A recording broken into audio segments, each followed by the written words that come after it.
আসসালামু আলাইকুম। আমি মোহাম্মদ তারেক হাসান। আমি একটি ইন্ডিয়ান কোম্পানি গোদরেজে কর্মরত আছি। তো আমার অফিস হচ্ছে বনানীতে, আমার বাসা নিকুঞ্জ। তো ডেইলি অফিস লাইফে যাতায়াতের জন্য আমার মনে হয়েছে একটা বাইক প্রয়োজন।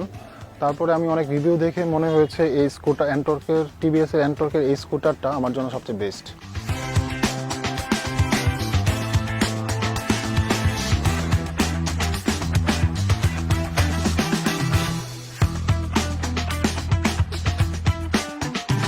তো এই মোটামুটি 6-7 মাস যাবত আমি এটা চালাচ্ছি। অলরেডি 5,000 কিলোর মতো হয়ে গিয়েছে। তো আমি আলহামদুলিল্লাহ এখন পর্যন্ত এটাতে কোনো নেগেটিভ, মানে চালাতে গিয়ে কোনো রকম সমস্যা পড়িনি। সবচেয়ে ভালো লেগেছে এই বাইকটার অ্যাক্সিলারেশন। এটা হচ্ছে এই স্কুটার হলেও এটা হচ্ছে বাইকের মতো একটা অ্যাক্সিলারেশন রয়েছে, যা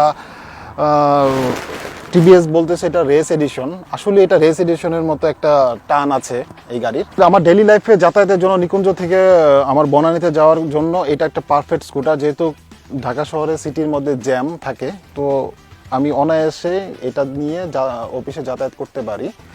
আর মাইলেজ নিয়ে যদি কথা হয়, এটা যেহেতু একটা রেস এডিশন, ডেফিনেটলি এটার একটু মাইলেজটা কম হওয়ার কথা, কিন্তু আমি সেই শুরু থেকেই আমি 40+ পাচ্ছি, মাঝে মাঝে 43-42 এরকমও পাচ্ছি। তো আমি মাইলেজ নিয়ে যথেষ্ট সন্তুষ্ট এটার উপরে।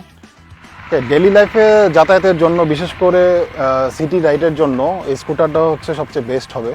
তো যারা ছোটোখাটো ফ্যামিলি আছেন ঢাকা শহরে যাতায়াতের জন্য, এটা সবচেয়ে বেস্ট।